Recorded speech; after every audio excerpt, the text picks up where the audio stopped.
امام راضی کہتے ہیں کہ سیدہ فاطمہ الزہرا رضی اللہ تعالیٰ عنہ کے دونوں شہزادے حسنین کریمین بیمار ہو گئے تو سیدہ نے منت مانگی کہ بچوں کو شفا ہوگی تو 3 روزے رکھوں. شفا ہو گئی، روزے بھی رکھ لیے. اور جب مولا علی شیر خدا روزہ رکھنے کے لیے بیدار ہوئے، سیدہ فاطمہ الزہرا بیدار ہوئی تو امام حسن اور حسین بھی اٹھ گئے. 7-8 سال کی عمر ہے. اماں جی ہم نے بھی رکھنا ہے. صبح کھجور اور دودھ سے روزہ رکھ لیا گیا. این افطاری کے وقت مولا علی کہتے ہیں فاقے چل رہے تھے، کہیں سے میں جون لایا تھوڑے سے. سیدہ فاطمہ الزہرا نے 20 کا روٹیاں پکائیں. وہ وقت جو بڑا مشکل ہوتا ہے افطار کا، کہتے ہیں اس وقت جب کھانے کے لیے بالکل ہاتھ آگے بڑھنے لگے اور امید تھی کہ ابھی سیدنا بلال اللہ اکبر کہیں گے تو روزہ کھلے گا، لیکن ابھی چند ہی منٹ رہتے تھے کہ دروازے پر ایک فقیر نے صدا دی. کہنے لگا سارے مدینے کے دروازے کھٹکھٹا آیا ہوں، قحط ہے، فاقہ ہے، اے رسول اللہ کے خاندان والوں، میں یتیم ہوں. کسی نے بتایا ہے کہ اور کوئی دروازہ کھلے نہ کھلے سیدہ کا دروازہ تیرے لیے ضرور کھلے گا. کیا یتیم کو روٹی ملے گی؟ تو حضرت مولا علی نے بچوں کی طرف دیکھا ہی تھا کہ امام حسن ساری روٹیاں جا کے دروازے پہ دے آئے. کھجور اور پانی سے افطار ہو گیا. صبح پھر کھجور اور دودھ سے روزہ رکھا. امام راضی کہتے ہیں این وہ وقت جب افطار کا ٹائم آیا تو پھر دروازے پہ کسی نے صدا دی. کہا رسول اللہ کے خاندان والوں میں مسکین ہوں، رات سے روٹی کھائی ہے، نہ صبح کھا سکا نہ دوپہر. کسی نے بتایا ہے کہ اس دروازے سے خالی کوئی نہیں جاتا. امام حسن نے پھر سارا لنگر اٹھایا اور پھر جا کے دے دیا. تیسرا دن پھر ہوا. مجھے لگتا ہے جب افطار کا ٹائم آیا ہوگا نا تو یہ خود ہی سارے دروازے پہ دیکھتے ہوں گے. یہ کوئی آیا نہیں لینے والا ابھی تک. لگتا ہے کہ نظریں دروازے پہ تھیں. این افطار کے وقت 3 روٹیاں جب جوں کی پک کے آئی، ایک بھکاری نے صدا دی. کہنے لگا میں قیدی ہوں، آج ہی قید سے رہائی ملی ہے. پہلے دن کسی کے دروازے پہ صدا ملی ہے، دی ہے روٹی ملے گی. امام حسن وہ کھانا دے کے واپس لوٹے. کھجور اور پانی سے افطار ہوا اور جیسے ہی مسجد نبوی میں تینوں باپ بیٹا نماز پڑھنے گئے تو مولا علی کہتے مجھے بتانا نہیں پڑا. رسول کریم نے میری طرف دیکھ کے فرمایا علی تیرا، فاطمہ کا، حسن اور حسین کا 3 دن والا عمل خدا کو بھی بڑا پسند آیا ہے اور محمد مصطفیٰ کو بھی بڑا پسند آیا، بڑا پسندیدہ عمل. میں کہتا ہوں کہ حضرت فاطمہ نے نا ان کی تربیت پہلے ہی کر دی تھی. 3 دن بغیر افطار کے روزہ رکھنے کی وہ ٹریننگ گھر سے ہو چکی تھی. اب میدان کربلا میں 3 دن بھوکا پیاسا رہنا ان کے لیے مشکل نہیں تھا. حضرت جناب سیدہ زینب بنت ابی رافع کہتی ہیں کہ سیدہ فاطمہ الزہرا نا ایک دن اپنے دونوں شہزادوں کو لے کے، جب حضور کی طبیعت مبارک بظاہر علیل تھی جس میں حضور کا وصال ہوا، دونوں شہزادے لے کے سیدہ فاطمہ نبی کریم کی بارگاہ میں گئی. کہنے لگی یا رسول اللہ میرے بچوں کو کچھ دیجئے. سیدہ پاک تو حضور اٹھ کے بیٹھ گئے. اس کندھے سے امام حسن کو لگایا اور اس سے امام حسین کو لگایا اور فرمایا فاطمہ یہ جو میرا حسن ہے نا اس کو میں اپنی ہیبت اور سرداری دیتا ہوں، اور فرمایا یہ جو میرا حسین ہے نا حسین کو میں اپنی جرت اور سخاوت دیتا ہوں. میرا حسین جرت مند ہوگا اور سخی ہوگا.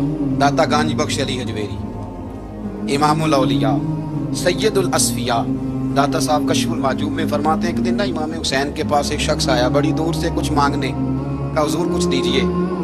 وہ شخص کہتا ہے کہ میرا ظرف یہ تھا کہ 4-5 دینار ملیں گے. تو امام حسین فرمانے لگے تھوڑی دیر بیٹھ جا، رزق آ رہا ہے. تو امام حسین کو حکومت وقت کی طرف سے نا 5 تھیلیاں ملی جس میں ایک تھیلی میں 500 اشرفیاں تھیں. 5 تھیلیاں آئیں لیکن اس کو آنے میں نا ذرا دیر ہو گئی. وہ 5 تھیلیاں جب آئی نا تو امام حسین اس کی طرف 5 تھیلیاں بڑھا کے نا، ذرا دیکھنا میری طرف غور سے، 5 تھیلیاں بڑھا کے نا تو فرمانے لگے میاں جتنا تجھے انتظار کرایا ہے نا اتنی ہم تیری حاجت پوری نہیں کر سکے. تو یہ نہ محسوس کرنا کہ حسین کے دروازے پہ بیٹھا بھی رہا ہوں تو ملا کیا ہے. یہ نہ محسوس کرنا. وہ شخص کہتا ہے جب میں نے وہ تھیلیاں کھولی اور پھر میری نظر امام حسین پہ پڑی تو میرے اندر سے آواز آئی اگر حسین ابن علی اتنے سخی ہیں تو محمد عربی کتنے سخی ہو. اگر یہ معیار ان کا ہے، ان کا یہ معیار ہے، اور خود بھیک دیں خود ہی کہیں منگتے کا بھلا ہو. خود کہنے لگے جتنا انتظار کرایا ہے اتنی تیری مدد کر سکے. یہ سخاوت کا معیار تھا، یہ طریقہ تھا. ایک دفعہ سیدنا امام حسین رضی اللہ تعالیٰ عنہ کے گھر کے اندر نا 5000 دینار آئے. مسجد میں تھے، آپ کو 5000 دینار ملے تو امام زین العابدین کہتے ہیں کہ مسجد سے لے کر گھر آنے تک امام حسین نے 5 کے 5000 اللہ کے راستے میں خیرات کر دی۔ فرماتے میں نے کہا ابا جی 5 دینار کی گھر میں ضرورت تھی، مالاں والے سخی نہیں ہوندے تے سخیاں کول مال نہیں ہوتا، ایتھے اوتھے دوویں جہانی سخی کنگال نہیں ہوتا۔ کہا ابا جی 5 دینار کی گھر میں ضرورت تھی، تو کہتے ہیں مجھے فرمانے لگے بیٹا یہ جن کو میں نے دیا ہے نا یہ گھر کے لیے ہی دیا ہے، یہ گھر کے لیے ہی دیا ہے، جن کو دیا ہے تمہارا کیا خیال ہے یہ باہر خرچ ہوا ہے؟ یہ گھر کے لیے ہی ہے، اس لیے کہ جب انسان دوسروں پر شفقت کرتا ہے تو اللہ اس کے گھر پہ رحمت فرماتا ہے۔ امام حسین کے مزاج میں پہلی بات میں نے ذوق عبادت کی عرض کی، دوسری بات عرض کر رہا ہوں کہ صحابہ حضرت اسامہ بن زید بڑے پیارے ہیں میرے نبی کریم کے، بڑے پیارے۔ حضرت اسامہ بن زید کے بارے میں سیدہ عائشہ صدیقہ فرماتی ہیں ان کے ناک سے اگر ریٹھ نکلتی تھی تو اللہ کے رسول اپنے دستے مبارک سے صاف کر دیتے تھے، اور سرکار فرماتے تھے کہ اگر اسامہ لڑکی ہوتا نا، ان کے غلام کے بیٹے تھے حضرت زید بن عامر، اگر یہ لڑکی ہوتا میں اسے زیور پہناتا۔ بڑے پیارے تھے، لیکن جب ان کا آخری وقت آیا نا تو 60,000 دینار کا قرضہ تھا، رشتہ داروں سے کہا، دوستوں سے کہا، یاروں سے کہا، پر قرض ادا نہیں ہو رہا تھا۔ حضرت اسامہ بن زید کہتے ہیں بڑا پریشان تھا۔ جب حد ہو گئی نا تو حضرت اسامہ بن زید فرمانے لگے جاؤ کوئی حسین ابن علی کو خبر کرو، ان سے کہو میں نا غلام ہوں آپ کے نانا کا، مقروض دنیا سے چلا گیا تو کیا بنے گا۔ امام حسین کو خبر ملی تو دوڑے آئے۔ لاجپال اس پیر کو نہیں کہتے جو تگڑا نذرانہ لے کے تو ماتھا چوم لے، لاجپال تو اس کو کہتے ہیں کہ جب ضرورت پڑے تو وہ سر پہ موجود ہو۔ حضرت سیدنا امام حسین تشریف لائے تو جناب اسامہ بن زید رو پڑے، کہنے لگے حضور میں نے نا غلامی کی ہے آپ کے نانا کی، اور اس غلامی پہ ناز ہے، اب 60,000 دینار کا قرضہ لے کے دنیا سے جاؤں گا تو میری قبر پہ بوجھ رہے گا۔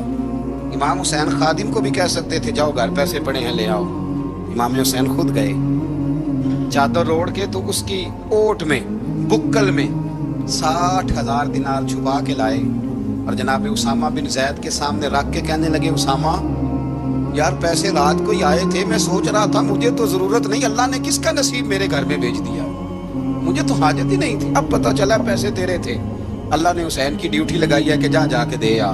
حضرت اسامہ بن زید رو پڑے، فرمانے لگے اللہ آپ کو بہترین صلہ عطا فرمائے۔ امام بڑا ہی پیار کرتے تھے، گھوڑے پہ جا رہے تھے، کچھ فقیر غریب لوگ بیٹھ کے روٹی کھا رہے تھے، کہاں رہے تھے سڑک کے کنارے، تو امام زین العابدین فرماتے ہیں کہ جب امام حسین گزرے تو انہوں نے آواز دی حضور دل کرتا ہے ہمارے ساتھ بیٹھ کے روٹی کھائیں، کائنات کے مالک و مختار کے نواسے اور دنیا کے سب سے بڑے شہزادے گھوڑے سے اترے اور غریبوں کے ساتھ سڑک پہ بیٹھ گئے، روٹی کھانے لگے اور دیر تک کھاتے رہے، اور جب فارغ ہو گئے تو فرمانے لگے کھانے کی ضرورت بھی نہیں تھی، حاجت بھی نہیں تھی، پر تم نے آواز دی تو دل رکھنے کو بیٹھ گیا تھا، اگر اجازت دے تو چلا جاؤں۔ یہ مزاج تھا، یہ طبیعت تھی۔ آپ کے ایک بھائی ہیں چھوٹے حضرت محمد بن حنفیہ نام ہے، حضرت مولا علی شیر خدا رضی اللہ تعالیٰ عنہ کی دوسری بیوی سے۔ ایک دن حضرت امام حسین ان کے گھر میں بیٹھے تھے تو کسی بات میں نا اختلاف رائے ہو گیا، تو امام علی مقام ناراض ہو گئے، فرمایا آج کے بعد تیرے گھر نہیں آؤں گا، رومال اٹھایا چلے گئے۔ لوگوں نے حضرت محمد بن حنفیہ رضی اللہ تعالیٰ عنہ سے کہا حسین تو ناراض ہو گئے کبھی نہیں آئیں گے، آپ فرمانے لگے بھائی تمہارا ہے کہ میرا؟ جی بھائی تو آپ کے ہیں، فرمایا اگر کہو تو چند منٹوں میں حسین واپس آئے۔ جناب ناراضگی ہو گئی ہے، فرمایا ناراضگی ہوئی ہے پر میں اس کے دل کی نرمی کو تو جانتا ہوں، اس کے مزاج کے اندر جو محبت ہے اس سے تو ابھی آئے۔ کہ جناب وہ کیسے؟ فرمانے لگے دیکھنا ذرا۔ تو امام حسین نے خط لکھا، حضرت محمد بن حنفیہ نے رکا لکھا، کہنے لگے حسین میرے باپ کا نام بھی علی ہے اور آپ کے باپ کا نام بھی علی ہے، پر ایک فضیلت ایسی ہے جس میں میں آپ کا مقابلہ نہیں کر سکتا، وہ یہ ہے کہ آپ سیدہ فاطمہ الزہرا کے لال ہیں، آپ محمد مصطفیٰ علیہ السلام کے نواسے ہیں۔ کہنے لگے بھائی جان آپ نے نانا جان کی وہ حدیث تو سنی ہوگی کہ 2 لوگ ناراض ہو جائیں تو جو صلح پہلے کرے جنت میں پہلے جائے گا۔ فرمانے لگے دل میرا کر رہا تھا کہ پہلے صلح کر لوں، لیکن پھر بڑے بھائی کو پشت کروں گا جنت میں جاتے ہوئے، یہ بھی تو بے ادبی ہے نا۔ اب خط میں نے لکھ دیا ہے، آپ کا جو ارادہ ہو۔ امام حسین نے خط پڑھا تو آنکھوں میں آنسو آ گئے، پھر سے رومال اٹھایا، بچے پوچھنے لگے کہاں جا رہے ہیں؟ کہا بھائی کے گھر جا رہا ہوں۔ کہا آپ تو ناراض تھے؟ فرمایا تھا ناراض پر ہے تو میرا بھائی نا، ہو گئی بات ختم۔ بڑی دل میں نرمی، طبیعت میں سوز، لہجے میں گداز۔ حضرت امیر معاویہ